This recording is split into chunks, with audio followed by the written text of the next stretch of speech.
Hello students, नमस्कार। मैं रमेश सिंह पटेल, पहलवान गुरुदीन ग्रुप ऑफ कॉलेज के यूट्यूब चैनल में आप सभी का बहुत बहुत स्वागत और अभिनंदन है।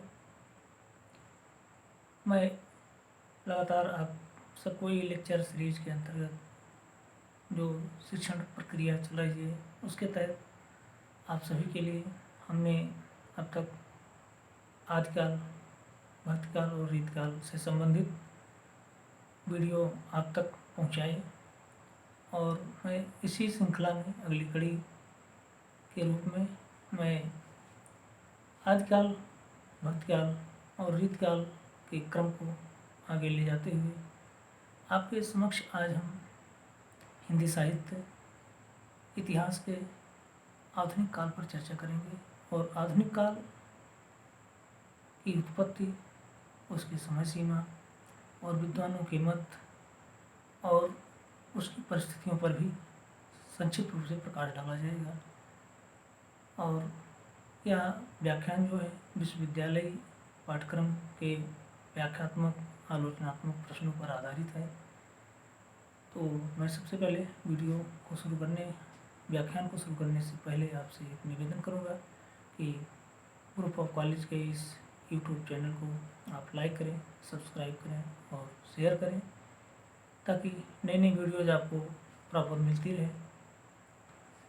आधुनिक काल के संदर्भ में हम ऐसा कह सकते हैं कि यह कोई एक अचानक से उत्पन्न होने वाली परिस्थिति नहीं थी। इन परिस्थितियों के पूर्व हम लोगों ने जितने भी कालों का अध्ययन किया है, पढ़ा है, उसमें हमने देखने को पाया कि समय अपने निरंतर गति से चल रहा है और अनेक उसमें परिवर्तन होते रहे।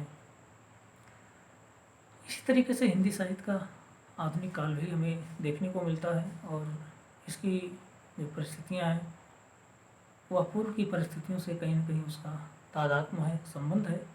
तो हम सबसे पहले आधुनिक काल का जो हमारे विद्वानों ने विभाजन किया है, जो एक समय सीमा निर्धारित की है, उसको बताते हुए कि जैसे सामान्यतः 1900 जो ईस्वी संवत है वहाँ से प्रारंभ माना जाता है और साधारणतः अगर 1900 विक्रमी संवत की हम बात करें तो यह क्रम ईस्वी सन के हिसाब से 1843 का समय आता है और 1843 से इसका प्रारंभ माना जाता है।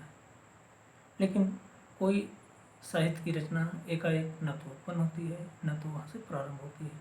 कुछ पूर्व और कुछ आगे के समय उसमें सम्मिलित किए जाते हैं। तो इसी क्रम में हम देखते हैं कि जो हिंदी साहित्य के आधुनिक काल का नामकरण है, बंटवारा है, उसको लेकर के विद्वानों ने अपने अपने मत और अपने अपने सुझाव दिए।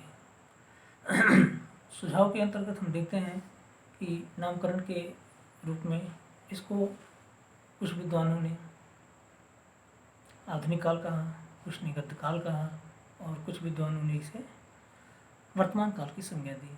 जैसे कि आचार्य रामचंद्र शुक्ल जी इसे गद्य काल की संज्ञा देते हैं और इसकी जो समय सीमा है वह 1843 से स्वीकार करते हैं।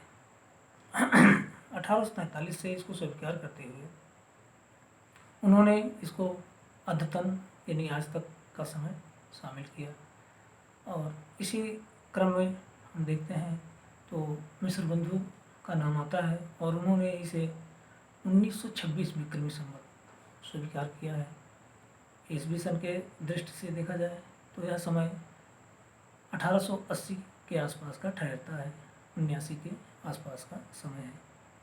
और गणपत चंद्र गुप्त ने स्वीकार किया कि यह जो समय है आधुनिक काल का समय है, उसका नाम आधुनिक काल दिया और इसकी समय सीमा विक्रमी संवत 1914 स्वीकार की, जो ईस्वी सन के हिसाब से 1857 के आसपास का यानी प्रथम स्वतंत्रता संग्राम के आसपास का समय ठहरता है। और हमारे भाषा शास्त्री और प्रमुख विद्वान डॉक्टर राम कुमार वर्मा का मानना है कि यह समय विक्रमी संवत अर्थात 1843 के आसपास का जो समय है आधुनिक काल की समय सीमा के रूप में स्वीकार किया जाना चाहिए। इस प्रकार से एक जो सामान्य सर्वसम्मत मत सामने आता है वह कुल मिलाकर के उसके संदर्भ में तरह तरह के मतभेद हैं, लेकिन फिर भी 1843 स्वीकार करना उचित प्रतीत होता है। अब इसी क्रम में हम देखते हैं कि हमें इस 1843 के आसपास का जो दौर है, जो समय है, वह कैसा है, कैसा नहीं है। हालांकि पूरे आधुनिक काल की हम चर्चा करें तो इसमें हम देखते हैं कि तरह तरह के हमारे पास बहुत सारे समय सीमाएं और कालखंडों में पूरा आधुनिक काल विभक्त है। किसी हम एक नाम या एक समय सीमा में इसको बांध नहीं सकते। जैसा कि आधुनिक काल की शुरुआत जैसे जैसे होती है उसमें कई कालखंड हमें दिखाई पड़ते हैं। उन कालखंडों में हम साधारणतः पाते क्या हैं? साधारणतः हमें यह दिखाई पड़ता है कि भारतेंद्र युग, द्विवेदी युग, छायावादी युग और प्रगतिशील युग, नई कविता, तारसप्तक इत्यादि बहुत सारे स्वरूप दिखाई पड़ते हैं। लेकिन सबसे बड़ी और सबसे महत्वपूर्ण क्रांतिकारी परिवर्तन इस दौर में, इस समय में क्या देखने को मिलता है कि अब तक जो काव्य की परंपराएं निरंतर चलती आ रही थी साहित्य में, वहाँ पे एक क्रांतिकारी परिवर्तन होता है और उस क्रांतिकारी परिवर्तन के साथ ही हिंदी साहित्य में विचारों की अभिव्यक्ति का माध्यम बदल जाता है। और वह माध्यम कुछ इस तरीके से बदलकर हमारे सामने दिखाई देता है कि जिन कविताओं की भाषा, भाव को समझने के लिए आम जन, आम नागरिकों की क्षमता, उनकी योग्यता नहीं थी, वह गद्य के विकास से साहित्य के भावों को, भाषा को समझने की क्षमता आ गई। अर्थात आमजन को साहित्य के प्रति लगाव बढ़ गया और साहित्य के प्रति उनका रुझान बढ़ता हुआ दिखाई पड़ता है। तो हम चारों कालों का विवरण हिंदी साहित्य के काव्य के अनुसार तो करते ही हैं, लेकिन आधुनिक काल के जो अन्य कालों का विवरण है, गद्य के उत्पन्न में या गद्य की उत्पत्ति के साथ साथ एक उसमें और भी परिवर्तन आता है। समय सीमाएं उस विधा के अनुसार, उस विधा के अकॉर्डिंग हो जाती है जिस विधा की उत्पत्ति जब होती है, जैसे जैसे उत्पत्ति होती है। अर्थात कहने का है कि नाटक, निबंध, कहानी, संस्मरण इत्यादि जितनी भी विधाएं हमको दिखाई पड़ती हैं, इन विधाओं की उत्पत्ति जिस काल से होती है और उसका काल विभाजन वहाँ से अलग हो जाता है। तो हम अब सबसे महत्वपूर्ण जो विषय है, जो महत्वपूर्ण चर्चा है, उसकी ओर बढ़ते हैं, क्योंकि हमारे आज की इस महत्वपूर्ण चर्चा का जो क्षेत्र है उसमें हम शामिल कर रहे हैं भक्ति काल की जो दशा थी, रीतकाल की जो सामाजिक, सांस्कृतिक, आर्थिक और राजनीतिक परिस्थितियाँ थी, वैसे ही उसी के अनुसार या उसी का प्रतिफलन समानांतर बढ़ता हुआ दिखाई पड़ता है। और हम देखते हैं कि कहीं ना कहीं हमें हिंदी साहित्य के आधुनिक काल में भी वह परिस्थितियाँ दिखाई पड़ती हैं। जैसा कि 1857 हिंदी साहित्य के इतिहास और भारत के इतिहास के लिहाज से बहुत ही महत्वपूर्ण है। हम ऐसा इसलिए कह सकते हैं क्योंकि इस समय हिंदी साहित्य में जो घटनाएं घटित हुई वह एक क्रांतिकारी परिवर्तन था, और भारतीय साहित्य में जो घटनाएं घटित हुई वह भी एक क्रांतिकारी परिवर्तन था। क्योंकि अब तक अंग्रेज़ों की जो राजनीतिक स्थिति थी काफ़ी सुदृढ़ हो चुकी थी भारत में, और भारत में उसके पैर अस्थायी रूप से जम चुके थे। शासन, प्रशासन और साथ साथ में सारी व्यवस्थाओं की अंग्रेज़ों के या अंग्रेजी शासन सत्ता के अधीन आ चुका था। तो इस समय तक इस पूरे देश के अंदर, पूरे देश के भीतर बहुत सारे ऐसे परिवर्तन देखने को मिलते हैं राजनीतिक रूप से, जिनमें सबसे महत्वपूर्ण हमें दिखाई पड़ता है कि इस समय जो राजनीतिक विचारधारा थी, उस राजनीतिक विचारधारा का परिणाम यह हुआ, उसका असर इस तरीके से दिखाई पड़ा कि भारतीय साहित्य में 1857 की क्रांति के असर के रूप में देश के अंतर्गत वैज्ञानिकता, यथार्थवाद जैसी बहुत सारी प्रवृत्तियाँ जन्म लेने लगी। भावों से, विचारों से और कल्पनाओं से बाहर निकल कर के साहित्य एक नए स्वरूप में आ गया और साहित्य के नए नए स्वरूपों की रचना हुई, क्योंकि अंग्रेजी शासन सत्ता ने भारतीय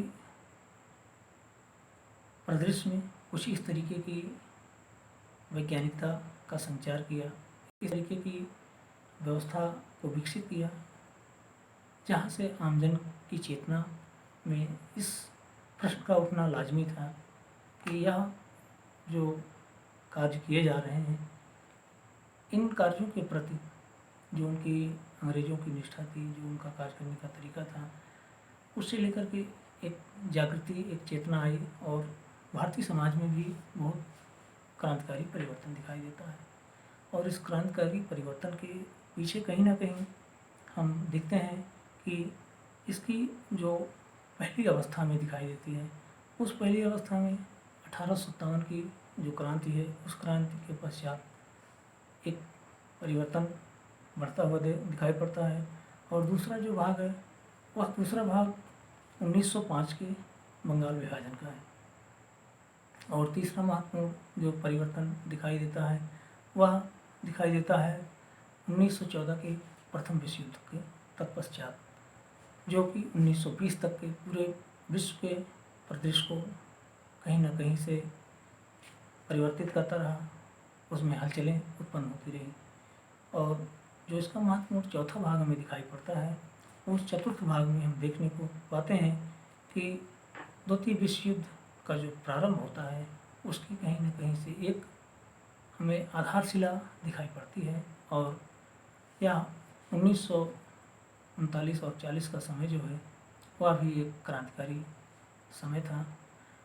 इस तरीके से इसका पांचवा भाग प्रारंभ होता है 1947 अर्थात आज़ादी के बाद। इस साहित्य के अंतर्गत ये जो पांचों काल दिखाई पड़ रहे हैं, 1857 से 1905 तक का, 1905 से लेकर के 1914 तक का, 1914 से 20 तक का समय, फिर उसके बाद 1939 से 1944-45 का समय, और उसके बाद 1947 के बाद का समय। 5 परिस्थितियाँ ऐसी होती हैं, दिखाई पड़ती हैं, जो कि पूरे आत्मिक काल को कहीं न कहीं से आंदोलित करती हैं, उसमें परिवर्तन लाती है। अब इन 3 परिस्थितियों में जो भी हलचल, जो भी हमें स्वरूप दिखाई पड़ता है, उसका कहीं न कहीं भारतीय साहित्य पर पड़ा। और भारतीय साहित्य में राष्ट्रवाद को लेकर, राष्ट्रीय चेतना को लेकर बहुत सारे कविताएं, गद्य में नाटक, लेख जैसे बहुत सारी रचनाओं का एक स्वरूप हमें दिखाई पड़ता है। इसी तरीके से हम देखें तो पहला जो भाग है, उस भाग में स्वतंत्रता का आरंभ होता है, यानी 1857 की प्रथम क्रांति के बाद एक चेतना आती है और तत्परांत भारतीय साहित्य में भी वह चेतना कहीं न कहीं जन्म लेती है। और उस समय के चाहे साहित्यकार जो भी रहे हों, भारतेंदु जी की रचनाओं में, श्रीधर पाठक की रचनाओं में, बाल मुकुंद गुप्त की रचनाओं में, यहाँ तक कि फिर आगे मैथिली शरण गुप्त इत्यादि जितने भी साहित्यकार हुए, चाहे निराला जी की रचनाएं हों, सभी की रचनाओं में कहीं न कहीं से साम्राज्यवाद के प्रति या जनता पे हो रहे अत्याचार के प्रति, समाज में फैली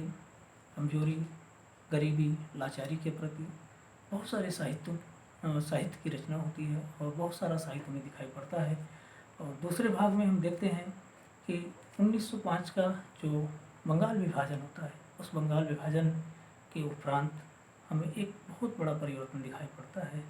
और वहाँ पर देशवासियों का जो मनोबल था वो काफ़ी ऊंचा हुआ, और दूसरी ओर उनके मन में अंग्रेज़ों के प्रति एक विद्रोह की भावना उत्पन्न हुई।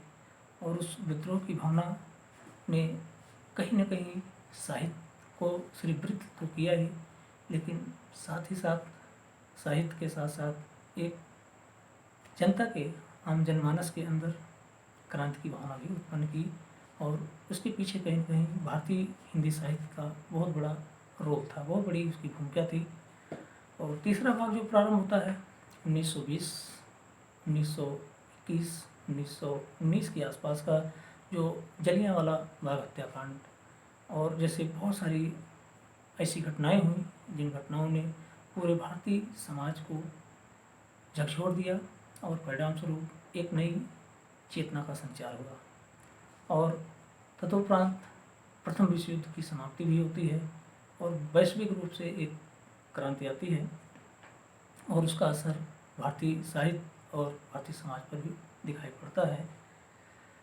लेकिन इसके पश्चात जो अंग्रेज़ों की नीतियाँ थी वह भारतवासियों के मन में एक घृणा, एक द्वेष, एक उनके प्रति मतलब अजीब सी इच्छा शक्ति होती है जो उनको भारत से दूर करने के लिए भारतीयों के मन में प्रेरणा उत्पन्न करती है।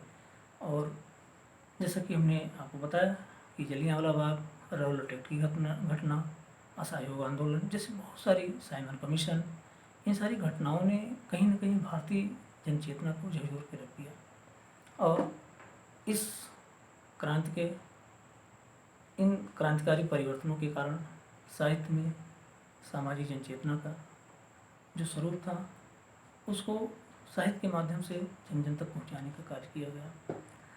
और जो महत्वपूर्ण चतुर्थ भाग हम देख पाते हैं, उस चतुर्थ भाग में हम देखते हैं कि द्वितीय विश्व युद्ध की जो पृष्ठभूमि थी वह कहीं न कहीं तैयार होती हमें नज़र आई और दिखाई पड़ती है और वह कहीं न कहीं हमारे हिंदी साहित्य को भी प्रभावित करता है और हमारे साहित्यकारों की रचनाओं में भी उसका असर दिखाई पड़ता है। लेकिन इसमें हम जो पांचवा स्वरूप देख पाते हैं, उस पांचवें स्वरूप में हम देखते हैं कि यह काल जो था वह भारतीय समाज में आंदोलन, जितने भी राष्ट्रवादी हुए, जितने भी अंग्रेज़ों को भारत से बाहर जाने के लिए प्रयत्न किए गए, उसके साथ साथ अब एक नई चेतना सामने आती है। 1947 का समय प्रारंभ होता है और यह समय स्वतंत्रता के बाद और देश की आज़ादी के प्रथम चरण का है, जहाँ बहुत सारी अव्यवस्थाएँ, बहुत सारी समस्याएं एक साथ मुँह भाए खड़ी हैं, उनसे भी निपटना है और नए स्वरूप, भारत का जो नया स्वरूप है उसकी पूरी व्यवस्था को एक नया स्वरूप देने के साथ साथ उस कायाकल्प को और सुदृढ़ करने की एक चेतावनी भी है।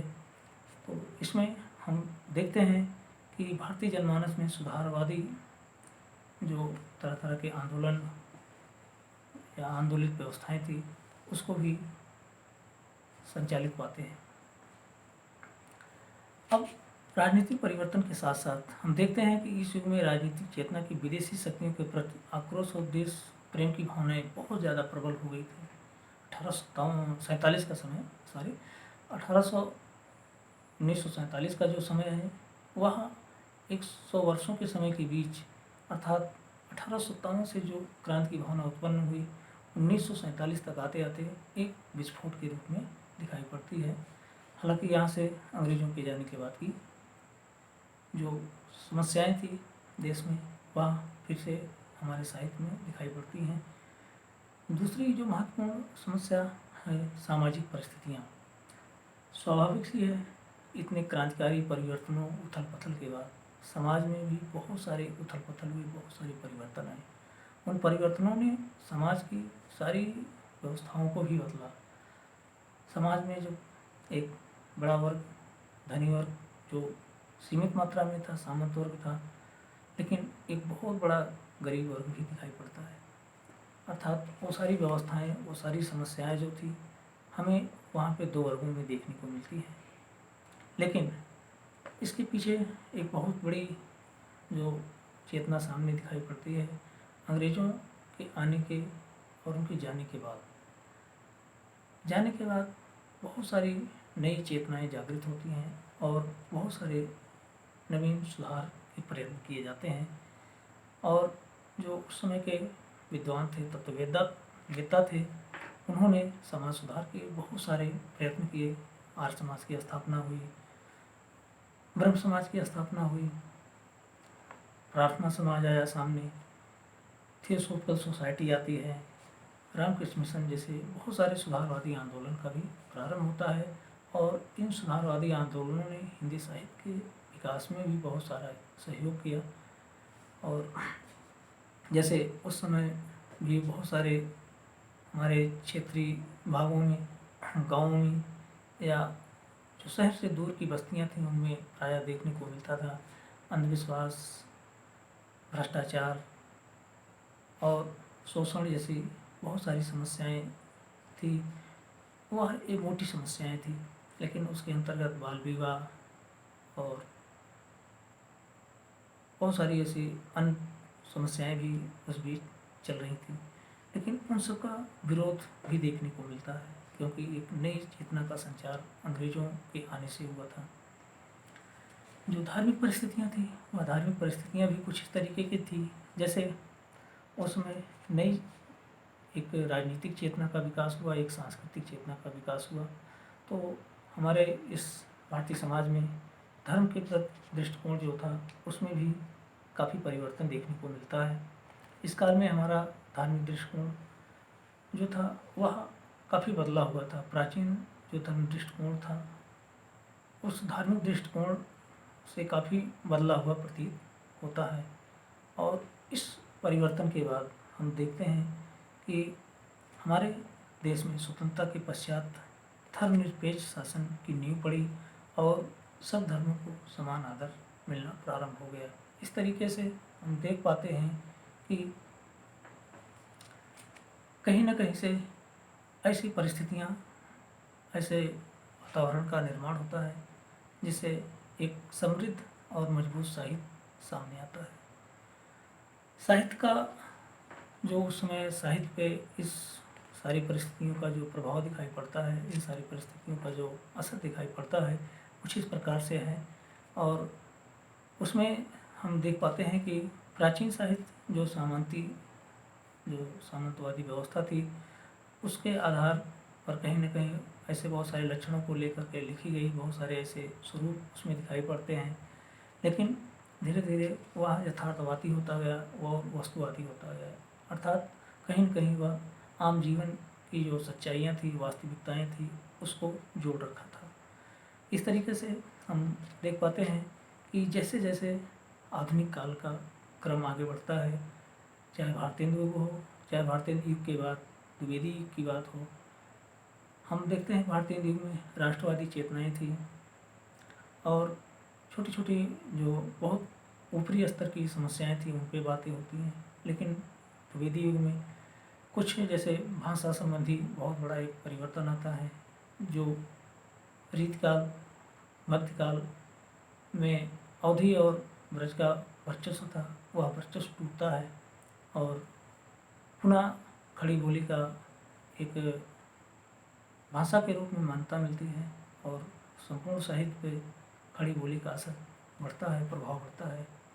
और ऐसे बढ़ते हुए क्रम में हम देखते हैं छायावादी मानवीय संवेदनाओं और सूक्ष्म भावनाओं की ओर जागृत होती है, आगे बढ़ती है और बहुत सारी ऐसी मानवीय संवेदनाएं, समस्याओं को लेकर साहित्य लिखा जाता है। प्रगतिशील साहित्य धीरे धीरे इसी प्रकार से भारतीय समाज के जो बहुत सारे ऐसे पहलू थे, ऐसे तथ्य थे जिनके उस योग चर्चा करनी चाहिए थी, तो हमारा प्रगतिशील साहित्य उसकी ओर उन्मुख होता है और व्यक्तिगत भावनाओं और समस्याओं को लेकर के साहित्य की श्रीवृद्धि होती चली जाती है। तो इस वीडियो में आज यहीं तक, क्योंकि आपको आधुनिक काल के समय सीमा नामकरण और इसकी परिस्थितियों पर चर्चा करना था। अगले वीडियो में हम आपको आधुनिक काल की सामान्य प्रवृत्तियाँ और उसके कालखंडों के बारे में चर्चा करेंगे। तब तक के लिए आप सबसे विदा लेते हैं, फिर मिलेंगे। आप सबको बहुत बहुत नमस्कार।